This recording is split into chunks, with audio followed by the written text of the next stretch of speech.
Scorpio, para to sa inyo. Okay, sa mga Scorpio.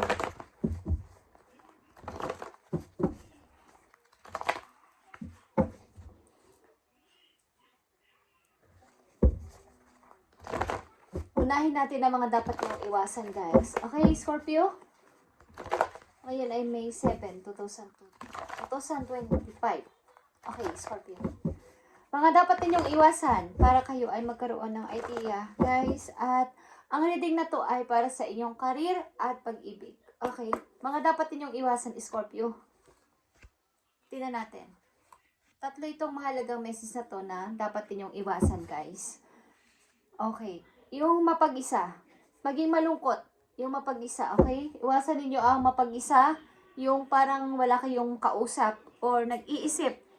Yung nafe-feel nyo na kayo ay feeling alone. Nag-iisa. Walang makakasama. Parang walang kakampi. Okay? Parang walang naniniwala.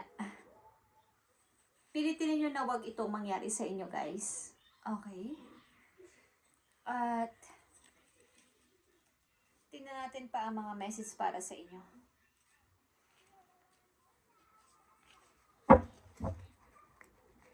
Maaaring ninyo sitwasyon, guys. Tingnan natin. Dalawang mahalagang message dito, Scorpio, na maaaring ninyo sitwasyon. Para ito ay sa nakaraan ninyo, buwan or taon, maaaring ninyo sitwasyon. Okay? But, napaglagpasan naman niya to.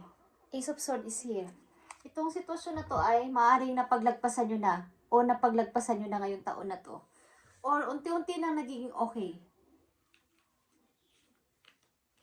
So, tingnan natin ang dapat ninyong iwasan. Guys. Yung hindi pakikinig sa sarili. Iwasan ninyo yung hindi pakikinig sa sarili at masyadong nagtatanong ng mas marami kaysa sa iba. Iwasan ninyo ang makinig ng mga opinyon ng iba. Mas isipin ninyo ang inyong nararamdaman at mas paniwalaan ninyo ang inyong sarili kaysa sa iba. Mas maniwala kayo sa binubulong ng inyong puso, ng inyong isip, kaysa maniwala kayo sa ibang tao. Okay? Mga dapat ninyong iwasan. Yung manahimik. Yung kawalan ng pagsasalita. Mga dapat ninyong iwasan, iyong paghingin masyado ng opinion sa ibang tao. Approval sa ibang tao. At ang isa pa ay yung hindi pagsasalita ng totoong nararamdaman. Yun ang dapat ninyong iwasan. At i-practice ninyo ang inyong mga chakra, guys. Hanggat maaari ay kung kayo may time, habang kayo ay natutulog, kung kayo ay may earphone, may headphone, is makinig kayo ng meditation song na may kinalaman sa mga chakra. Okay? At ma-upgrade ang inyong chakra. May 7 chakra tayo sa ating loob ng katawan, guys. Dapat natin itong improve at i-grow pa. I-grow. Okay? Yung communication natin.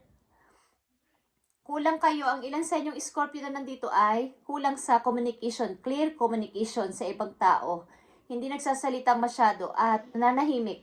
So, ang kinakalabasan nito ay kawalan ng tiwala sa sarili at nahihirapang makipag-communicate sa ibang tao. At nagtitiis na lang. Yun na ang nagiging epekto sa inyo ay pagtitiis sapagkat hindi kayo makapagsalita ng inyong totoong nararamdaman. Mga dapat ninyong iwasan ay pag-overthinking. Okay? Yung pag-iisip ng mga hindi nararapat isipin na wala namang mga kwenta. Yung hindi mapagkatulog sapagkat isip ng isip. Yan ang mga dapat ninyong iwasan. Okay? Simula sa araw na to, Scorpio. At ang kasalukuyan yung maaari ninyong sitwasyon ay 6 of Wands. Okay? At 10 of Swords. Andito yung may tao sa inyo maybe nagsusupport o gustong magsuporta na Scorpio, tigilan mo na to, tama na to. Kailangan mo nang umahon dyan, kailangan mo nang mag-move on dyan, kailangan mo nang kumawala dyan. Okay, ano man ang inyong sitwasyon. Meron sa inyo nag-uudyok dito na kailangan mo nang lumaya dyan, kailangan mo nang palayain ang sarili mo, kailangan mo namang maging masaya. Okay. Maring ito ay nangyari sa inyo mga nakaraang taon At unti-unti ninyo itong iniisip at pinag-iisipan kung makikinig kayo sa isang taong nagmamahal sa inyo na kailangan ninyong lumaya sa ganitong sitwasyon. At magpakalayo muna, magkaroon ng freedom sa sarili. Hindi naman karamihan ang mga friends na mga Scorpio na nandito, but sila ay full support sa inyo at nandyan lagi at nakasuporta na kailangan nyo naman maging masaya sa hinaharap. Okay, Scorpio. At ang mga paparating na message sa inyo, Scorpio, mga paparating ito na message sa inyo. Nandito ang Queen of Swords, okay, at Three of Swords. Okay, guys. Pilitin nyo lang makawala dito, katulad ng sword na to na pinakawalan nyo na o mawawala na to sa inyong heart. Pilitin nyo na mag-move on dito at palayain ang sarili. Like I said, na alisin na tong tumutusok-tusok na ito sa inyong heart na masasakit. Mga pighati, mga nanakit na tao, mga nagtaksila tao, mga nanakit sa inyong heart, mga nagpasira ng inyong pangarap is alisan nyo na sa inyong buhay, Scorpio. At tuluyan na kayo mag-healing. Lagyan nyo na ng ganda ang inyong heart para tuluyan na tumigil ang yung pagdurugo, katulad ng mga ilang songs na mga masasakit na songs, yung heartbroken na songs, is nagdurugo ang puso. Kumbaga, is lagyan nyo na to ng tali o something, benda, para matigil na maampat na yung tumutulong, kumbaga yung sakit. Tuluyan na maghilog sa inyong heart. Is pilitin nyo na munang huwag gumamit ng emotion this time sa inyong mga paplanuhin at iisipin. Ang mahalaga dito ay ang inyong kinabukasan, lalo na kung kayo ay may pangarap pa at nagkaganito ang inyong buhay, is may pag-asa pa, Scorpio, na mag-move on at bumangon muli. Okay? Bumangon muli at parang umalis ng palihim sa sitwasyon na to, sa tao na to, sitwasyon na to. Ano man yan, tao man yan o sitwasyon, is lumisan ng palihim. Huwag na magpaalam. Kung ang iniisip ninyo ay inyong future, is magagawa nyo to ng buong puso. Okay? Message for Scorpio, 3 message dito na mahalaga sa mga Scorpio. Okay. Ilan sa inyo ay may lovers, guys? At ito ay totoong pagmamahalan, maybe, ng dalawang tao magkalayo. Hindi magkasama sa isang place, but magkalayo. Okay. Mga paparating na message para sa inyo, paglisa ng palihim, like I said, 8 of Cups and the Wheel of Fortune. Pag-grab sa mga opportunity na paparating, guys. At nandito ulit ang Queen of Swords. Panatilihing matatag ang sarili, wag munang pagkakalimutan o iset aside muna ang emosyon, yung awa, yung lungkot. Like a Queen of Swords. Maging matapang sa buhay at maging practical, maging logic. Kayang pumutol ang espada na to ng isang salita na parang pag no, no. Okay? Sasabihin nyo na no, no. Kahit ano pang pagmamakaawa, ano pa ang mga maaaring iba to sa inyo na inyong ikakahina is no. Matuto kayo sumagot ng no kapag gusto nyo nang magsalita ng no sa isang sitwasyon. Huwag palaging yes kung labag naman ang inyong heart o ang inyong isip sa gagawin na to at sa inyong sitwasyon na to. Is matutong umayaw kung hindi na pwede dahil ito ay ikakalugmok ninyo ng tuluyan na hindi na kayo makakabangon hanggang kayo ay maging matanda na, guys. At doon lang kayo magsisisi kapag matanda na kayo at sasabihin ninyo na, sana ginawa ko na nung ako ay bata-bata pa. But late na, Scorpio. It's too late. Okay. Tingnan natin ang message for you. Para to sa'yo, Scorpio. So marami man kayo mga manamimiss o mamimiss, is you need to set aside muna, katulad ng pagluluto ng isang ulam. May dapat iset aside na gulay para hindi masyadong malanta o malampot at mamaya na lang ibabalik ulit. kapag paluto na talaga yung main. Okay? Katulad yan ng paluto, guys. May dapat munang unahin at may dapat ipahuli. So, ang inyong pangarap at ang inyong sarili, dapat inyong unahin muna at matutong wag munang tumingin sa, kumbaga, kalimutan mo ng emosyon na to. Ang ilan kasi sa inyo, Scorpio dito ay emotional or ma-emotion. Malambot ang puso, sensitive, at madaling maawa, madaling mapaniwala. So, this time, may dalawa ditong Queen of Swords, pinagpipilitan sa inyo ng inyong mga guides sa kaya maging matapang sa buhay at magsabi ng no kapag no. Kapag ayaw nyo na, magsabi kayo ng no nang walang hinihingang approval galing sa ibang tao. Sariling desisyon. Okay? Tingnan natin ang message for you, Scorpio. Nakikita nyo ang throne. Your potential is endless, Scorpio. So, ang inyong potential ay endless. Kung meron man kayo mga nanggambala sa inyo, may nanakit, dadating ang panahon, dadating ang tamang time na kayo ay magpapatawa din at papatawarin nyo rin ang mga tao na to. But this time, kailangan nyong lumipad sa sarili ninyong wings nang hindi gumagamit o nanghihingi ng tulong sa ibang tao. Your potential is endless kasi. Okay? Meron kayong sariling kakayanan, Scorpio, at dapat ninyo itong malaman kapag nakita nyo ang video na to.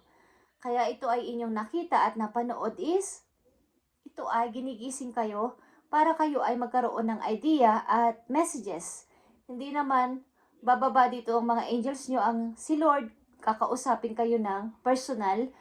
Dinadaan ito sa messages sa inyong panaginip, sa ibang tao, okay, sa mga repeating numbers na in coincidence, sa mga flowers, sa mga feather, sa mga hindi nyo na-expect na mga pagkakataon, mayroong mga kakaiba kayong napapansin is isang message, guys, na kayo ay binibigyan ng mensahe galing sa langit.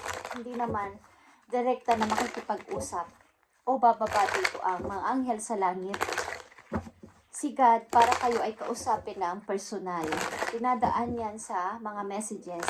Kaya kapag kayo ay may biglaan na lang may mag-a-advise sa inyo, may mga taong hindi nyo inaakala na kayo ay tutulungan, yun ay padala galing sa heaven. At wag na wag nyong tatanggihan. Okay? Scorpio, your potential is endless, kaya maniwala ka sa iyong sarili. Ano man ang iyong katayuan sa buhay, ano man ang iyong itsura, ang iyong mga ginagawa sa buhay, ang iyong looks, is ikaw ay may kakaiba. Nakikita nyo ang tatlong babaeng upo dito sa kanilang trono. Iba-iba sila ng style. Iba-iba sila meron ditong parang sirena. Ang ibig sabihin nito, ano man ang inyong katangian, ano man ang inyong itsura, may kanya-kanya kayong potensyal. At ito ay endless. Okay? Yan ang bigay sa inyo ni God na potensyal. Walang katapusan. So kung mananatili kayo dito at hindi mag-iisip ng tama, ng logic o practical simula sa araw na to, ay hindi kayo makakabangon dito sa 10 of Swords na to, na kayo ay tuluyang ibabagsak na mga tao na nagpahirap at gusto magpahirap sa inyo. So, pilitin ninyo talian o lagyan na ng kaya ihilom ang inyong heart dito kung ano man ang nangyari sa inyong buhay. Ano man ito, pag-ibig man to o sa usaping pamilya, is iset aside muna sila. Lumisan ng palihim, i-grab ang mga opportunity na magpapakita at mag-a-appear sa inyo simula sa ngayon at maging matapang sa buhay. Okay? Scorpio, ito ay yung career or sa inyong opportunity. Tingnan natin. Nakikita mo ang life purpose. Andito ang life purpose. Kumbaga, pinupush ka ng kapalaran mag-forward because meron kang life purpose. May mission ka sa mundo, Scorpio. New ideas and inspiration will guide you to your divine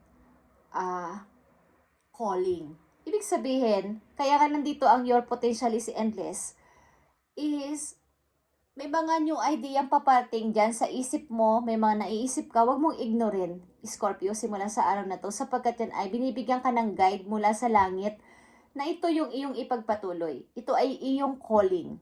Ano mang calling yan? Calling sa pag-speaker, calling sa pag-business, kung saan man. Kumbaga, meron ka pang dapat na gawin bukod dito sa mga nangyari sa'yo. Huwag mo itong isiping mabuti. Huwag ka mag-overthink dito. Sapagkat ito ay iset aside mo muna, katulad na sinabi ko. Ang isipin mo simula sa ngayon ay kung ano ba talaga yung gusto at dinidesire ng heart ko na makapagpapasaya sa akin simula sa araw na to. Yung vision is maging reality sa hinaharap para sa'yo. Sapagkat ito ay pagmumula ng iyong money. Okay? Meron kang life purpose. Your money is flowing and quickly, only to live just as fast. Ibig sabihin, kapag ikaw ay nakapag-isip-isip dito at na lagpasan mo tong mga to, kumbaga, ayoko na dito. Kailangan ko nang magising. Is ang pagdating lang sa'yo ng money kung dati ay napakabagal at parang may nakaharang, may mga delays, is napakadali lang guys, na hindi mo ine-expect na, uy, may mga na-close akong deal, uy, may mga dumarating na opportunity. Hindi mo inaakala. Okay? Parang mawawala yung mga hadlang.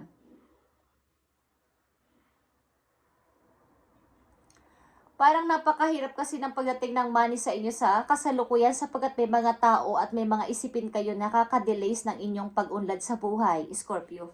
So, ito ay inyong pakawalan. Okay? Kung kayo ay, halimbawa lang guys, is hindi naman madali talaga ang pagpo-forward. Alam ko yan. But, kaya nga may mga time tayo na nag-iisip-isip at nandun tayo sa silent mood. Nasa silent moment tayo is, yun yung time na tayo ay kinakausap ni Lord, na tayo ay magising mula dito.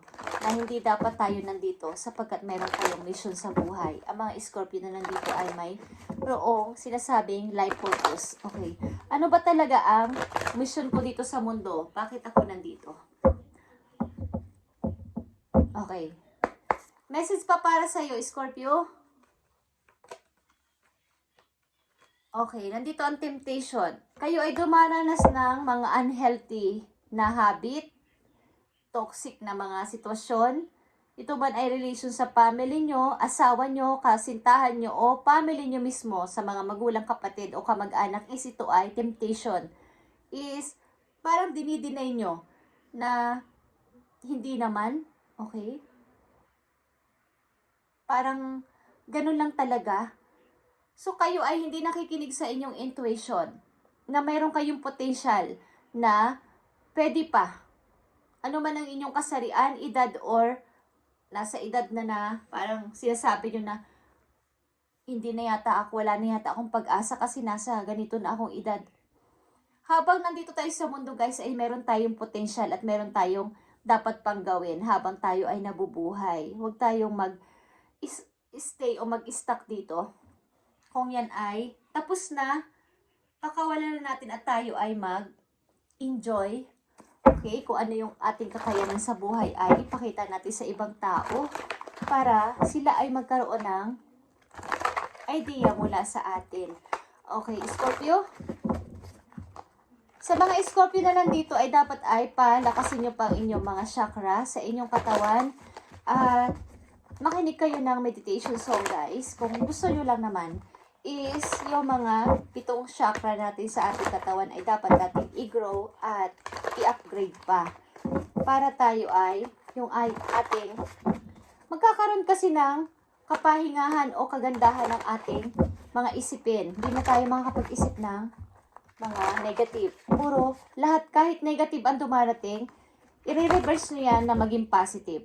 Is yun ang mangyayari guys. tingnan pa natin ang message for you, Scorpio. Nakita nyo ang 5 of Pentacles. You didn't go through your current challenges alone. Kumbaga,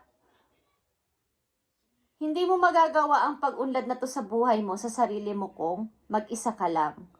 Kaya sinasabi ko sa inyo dito sa una pa lang, mga dapat yung iwasan nyo maging mapag-isa. Makipag-usap sa maraming tao, huwag isipin na mag-isa lang, huwag isipin na ako na lang mag-isa. Nalulungkot ako, feeling alone ako, feeling sad. Iswag, guys. Ang mga tao sa paligid nyo ay isa sa mga makakatulong sa inyo simula sa araw na to, at yung mga negative nyong iniisip ay huwag ninyong i-adapt o i-welcome sa inyong utak. Okay? To absorb. Mga negative thoughts is huwag nyong i-adapt, palayasin nyo sa inyong sarili. Okay? Iwaksin ninyo, palayasin ninyo sa pangalan ni Jesus, sasabihin nyo na umalis ang mga negative na to sa aking buhay, bad element, bad energy, is ang ganda ng pasok, guys. Ang ganda ng papasok sa inyo sapagkat malakas nyo itong itataboy, Scorpio. At itong 5 of Pentacles na to ay 5 of Ariel, guys, is maraming tutulong sa inyo dito. Iwasan nyo lang ang pagtaas muna ng pride, ilan sa inyo, sapagkat kailangan nyo muna ng help galing sa ibang tao sa ngayon. Okay? Makakatulong ang ibang tao ninyong makikilala simula sa araw na to sa inyong pag-unlad sa pera. Sapagkat malalaman din nila ang inyong mga idea kapag ang inyong potential ay endless. Magtutulungan kayo sa mga anumang bagay na magpapaunlad sa money. Okay? At mabilis lang to, guys. Kapag ito ay nangyari, mabilisan ito na paglago sa money, magugulat ka, Scorpio, na dadami ang inyong ipon ng hindi mo inaasahan. Just saying, ito ay totoo, okay? Thank you and God bless, Scorpio. At iwasan nyo na muna ang maging emotional. This time, this week o this month, kailangan nyo maging matatag sa buhay at magsabi ng no kung kinakailangan. Huwag mahiya at huwag matakot. Okay? Thank you and God bless, Scorpio.